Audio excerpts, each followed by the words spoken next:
కేసీఆర్ పాలన వైఫల్యాల కంటే కూడా 2.5 ఏళ్ల రేవంత్ ప్రభుత్వంలో జరుగుతున్న తప్పులే ఎక్కువగా హైలైట్ అవుతున్నాయి.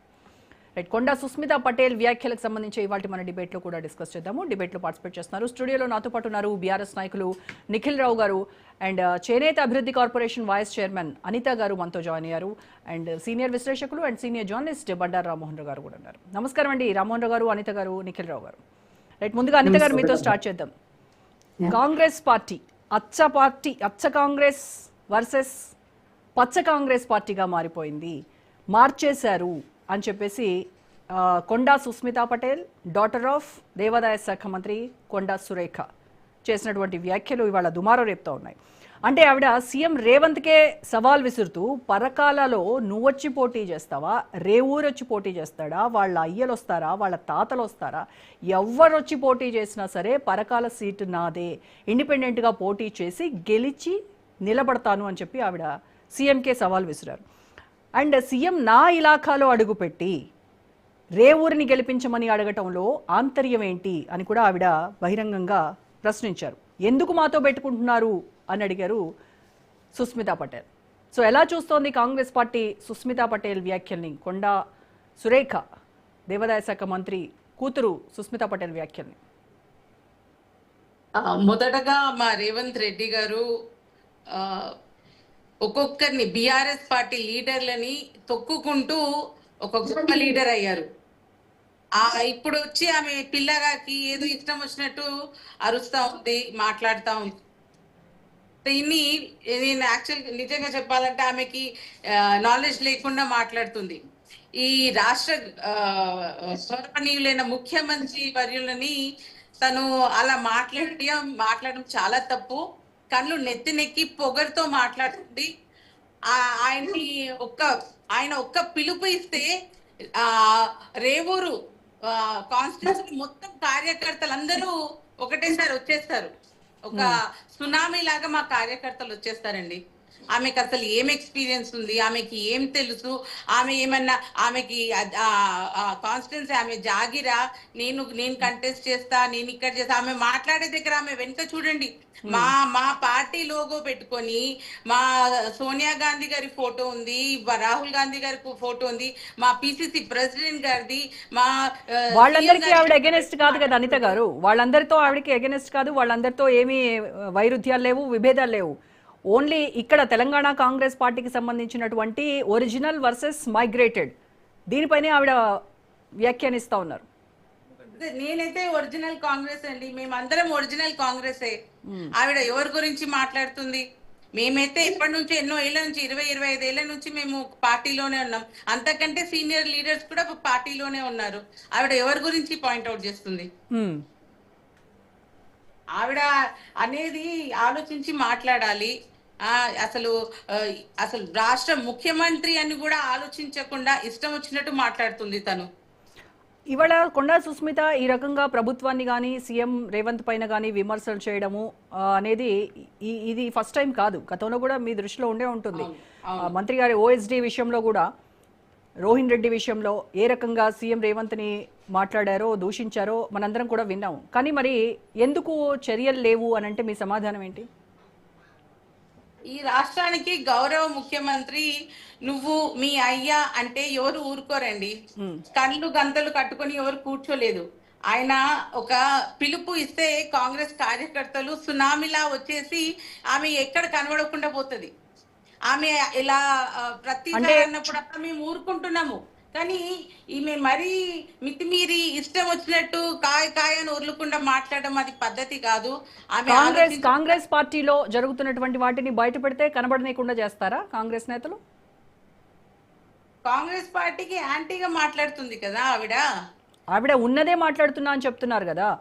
ఇంకా తనని కనుక కెలికితే, ఇంకా నన్ను కనుక కెలికితే, నాకు కనుక కౌంటర్ ఇస్తే మొత్తం మీ బండారా మొత్తం బయట పెడతా, ప్రెస్ క్లబ్కి వెళ్ళి మరి అక్కడ కూర్చొని పెడతానని చెప్తాను బెదిరిస్తున్నారు ఆవిడ. ఆమె ఏం బయట పెడుతుందండి? ఆడ ఏముందని మీకు తెలియాలి. నన్ను ఆమె ఏమన్నది? నిన్ను గెలికావు, నాతో పెట్టుకోకు, నీ స్థాయి ఎంత, నువ్వు ఎంత, అది మాటలేనా అసలు ఆమె మాట్లాడేది? ఆమె అలా మాట్లాడొచ్చా? అసలు ఆమె పబ్లిక్ రిప్రజెంటేటివ్ ఏనా అసలు? కొండ మురళి అన్న, కొండ సురేఖక్క అంటే మొత్తం కాంగ్రెస్ పార్టీకి చాలా గౌరవం, చాలా రెస్పెక్ట్ ఇస్తాం. ఎంతో గొప్ప నాయకుడు మా మురళి అన్న. వాళ్ళ పేర్లు మొత్తం నాశనం చేస్తుంది ఈమె. వాళ్ళ ఇద్దరి పేర్లు నాశనం చేస్తుంది ఇలా మాట్లాడుతూ. అనిత గారు, ఇంకొక స్ట్రైట్ క్వశ్చన్ ఏంటంటే, కొండా సుస్మిత పటేల్ పైన మీరు అంటే కాంగ్రెస్ పార్టీ అధికారికంగా ఏమైనా చర్యలు తీసుకుంటారా? లేదు అని అంటే అసలు ఆవిడ మా కాంగ్రెస్ పార్టీ కార్యకర్తే కాదు అని ఈ వ్యాఖ్యలన్నీ కూడా లైట్ తీసుకోబోతోందా? పార్టీ పరంగా అయితే ఏం యాక్షన్ ఉండదు. ఆమె అసలు మెంబరే కాదు కాంగ్రెస్ పార్టీలో, ఆమెకి ఎట్లాంటి పోస్ట్ లేదు. యాక్షన్ ఏముంటుందండి? కాంగ్రెస్ ఒక మహాసముద్రం. టికెట్ కావాలంటే హైకమాండ్ నుంచి తెచ్చుకోవాలా. ఆమె ఎగ్జాక్ట్ రైట్ పాయింట్ చెప్పారు మీరు అనిత గారు. టికెట్ తెచ్చుకోవాలి అని అంటే హైకమాండ్ నుంచి తెచ్చుకోవాలి కదా. మరి అదే టికెట్ గురించి సభలో ఎందుకు బహిరంగంగా మళ్ళీ రేవూరి ప్రకాష్ నే గెలిపించండి అని సీఎం మాట్లాడారు అని అంటే ఆ టికెట్ రేవూరి ప్రకాష్ రెడ్డికి కన్ఫర్మ్ చేస్తున్నట్టు ఆయన మాట్లాడినట్టు కదా? కాదండి, గట్టిగా నియోజకవర్గంలో తను పనిచేస్తే ఐబీ రిపోర్ట్ తెప్పించుకొని ఎవరు రైట్ పర్సన్ అని చూసి హైకమాండ్ వాళ్ళు టికెట్ ఇస్తారు. ఇక్కడ లోకల్ మరి సీఎం రేవంత్ రెడ్డి అనవసరంగా ఎందుకు రేవూరి ప్రకాష్ రెడ్డికి మళ్ళీ గెలిపించండి అని చెప్పి మాట్లాడారు? ఇప్పుడు అదే కదా ఇదంతా, ఈ లొల్లికంతా కూడా మూలం అదే కదా. ఆమెకు వేరే కాన్స్టిట్యున్సీ ఇస్తారేమోనండి. ఇదే ఇప్పుడు ఇక్కడ ఈయన పని చేస్తున్నారు, మంచిగా చేస్తున్నారు ఆయన కాన్స్టిట్యున్సీలో. మేము ఈసారి 117 సీట్స్ రావాలని సీఎం గారు కష్టపడుతున్నారు. ఆయన రైట్ క్యాండిడేట్స్ ని సెలెక్ట్ చేస్తున్నారు. మేబీ ఈమెకి వేరే కాన్స్టిట్యున్సీ నుంచి టికెట్ ఇస్తారేమో. వాళ్ళు యాక్సెప్ట్ చేయరు కదా. పరకాలే మా ఇలాకా అని చెప్తూ ఉన్నారు కదా. ఇండిపెండెంట్ గానే ఆవిడ పోటీ చేస్తా అంటున్నారు. ఆమెకి ఏమైనా రాసిచ్చారండి ఆ కాన్స్టిట్యున్సీ ఆమెది అని? అలా ఉండదు కదా. ఒక్క మండలం నుంచి ఓట్లు పడితే ఎమ్మెల్యే కాదు కదా. రైట్. కాంగ్రెస్ కార్యకర్తలు ప్రతి ఒక్కరూ నరకం చూసారు. ఆమె అంటుంది మేము 9 ఏళ్ళు నరకం చూసామని.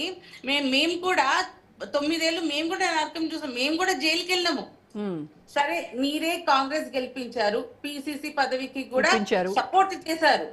రేవంత్ అన్న చాలా సార్లు చాలా సందర్భాల్లో చెప్పారు ఈ విషయం. అప్పుడు అప్పుడు అందరం కలిసి మనము ఇది టిఆర్ఎస్ ని ఓడించి కాంగ్రెస్ పార్టీని తెచ్చుకున్నాం కదా. ఇప్పుడు ఏమైంది?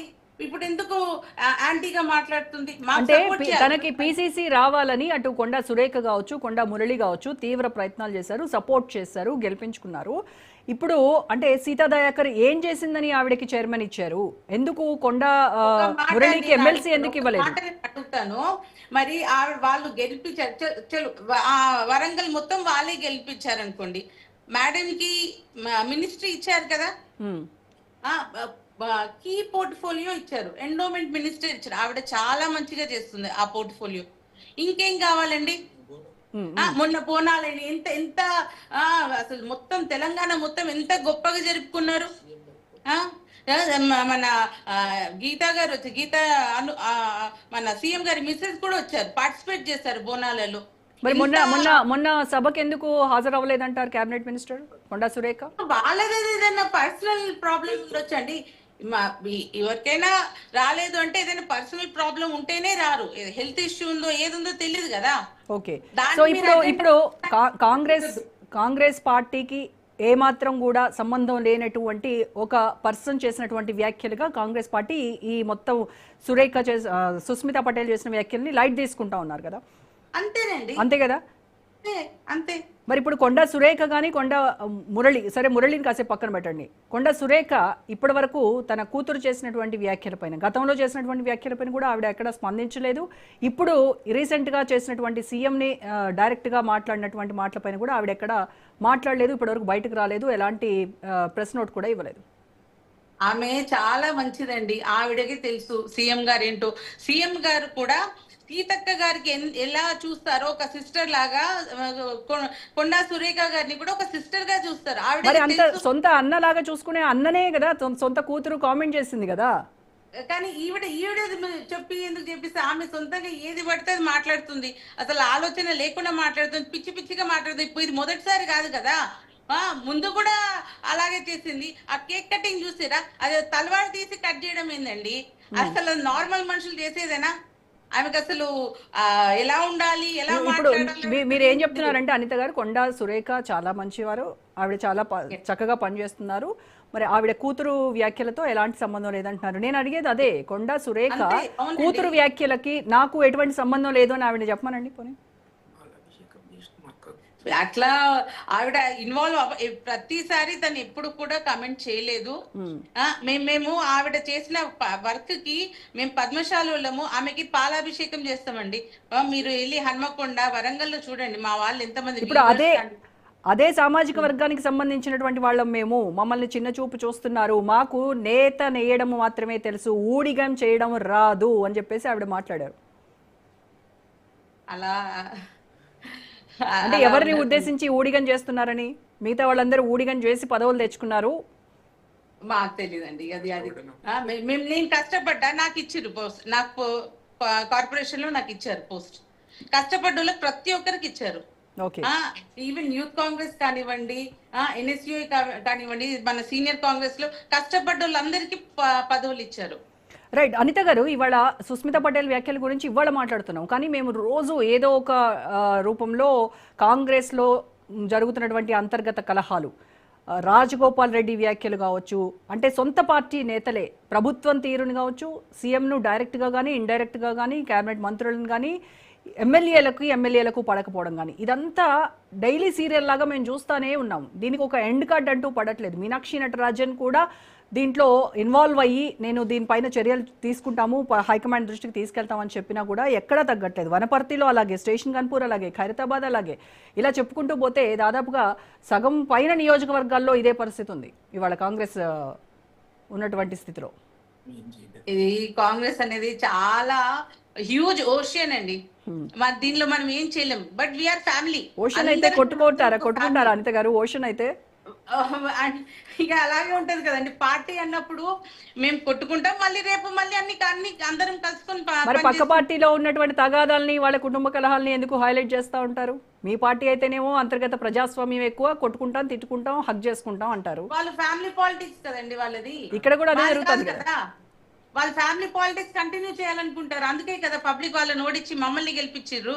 ఓకే, మీరు కూడా మరి ఈ ఇచ్చినటువంటి హామీలపై దృష్టి పెట్టకుండా ఎంతసేపటికి ఆ ఎమ్మెల్యే పై చేయి ఉండాలి, ఈ ఎమ్మెల్యేది పై చేయి ఉండాలి, వాళ్ళకి వీళ్ళకి పొసక్క ఇవి హైలైట్ అవుతున్నాయి తప్ప మీరు ఇచ్చినటువంటి హామీలు సరైనటువంటి స్థాయిలో అమలు అవ్వట్లేదు అని ఇటు ప్రతిపక్షాలు కానీ ప్రజలు కానీ అడుగుతూ ఉంటే వాటికి సరైన సమాధానం లేదు. దీంతోనే టైంపాస్ అవుతోంది. ఇంకా మీకున్నది 1.5 year. ప్రతిపక్షాల పని ఇదండి. మేము చేసే డెవలప్మెంట్ పబ్లిక్ కి తెలుసు. రీసెంట్ గా రేషన్ కార్డ్స్ మేము ఇష్యూ చేయలేదా? డిజిటల్ రేషన్ కార్డ్స్ కానివ్వండి, ఇంద్రమ్మ ఇళ్ళ ఇనాగరేట్ మొన్న చేసాం కుక్కుడుపల్లిలో. ఇవన్నీ చూడండి, డెవలప్మెంట్స్ చూడండి. ప్రతి వారం ఎన్ని డెవలప్మెంట్స్ అవుతున్నాయి అది చూడండి మీరు. ఫ్యూచర్ సిటీ ఎంత డెవలప్ అవుతుంది. బుల్లెట్ ట్రైన్ గురించి మాట్లాడుతున్నారు. ఇవన్నీ డెవలప్మెంట్స్ మా రేవంత్ రెడ్డి గారే కదా ఇనిషియేట్ తీసుకొని చేస్తున్నారు. అవి చూడండి. వీళ్ళు ప్రతిపక్షాలు అనేది వాళ్ళ పనే అది. ఎప్పుడు ఎలా డిస్టర్బ్ చేయాలి, పబ్లిక్ కి రాంగ్ ఇన్ఫర్మేషన్ ఎలా ఇవ్వాలి అనే పని వాళ్ళది. సో వీళ్ళు అంటే పని లేక వీళ్ళు ఇవన్నీ రాంగ్ గా ప్రొజెక్ట్ చేస్తున్నారు. కానీ కాంగ్రెస్ మాత్రం క్షేత్రస్థాయిలో మీరు ఇచ్చినటువంటి 6 గ్యారంటీలు, 420 హామీలు పక్కాగా అమలు చేస్తున్నారు. అండ్ ఈసారి కూడా మళ్ళీ వచ్చే ఎలక్షన్స్ లో మేమే గెలుస్తాము. సీఎం గారు రేవంత్ రెడ్డి గారే అవుతారు. ఓకే, ఏ ధైర్యంతో ఓట్లు అడగడానికి వెళ్తారు అంతే గారు మీ కాంగ్రెస్ నాయకులు? పబ్లిక్ మేము చేసిన డెవలప్మెంట్ పబ్లిక్ కి తెలుసండి. వాళ్ళే ఓటేస్తారు. మేము ఎంత డెవలప్మెంట్ చేస్తున్నాం పబ్లిక్ కి తెలుసు.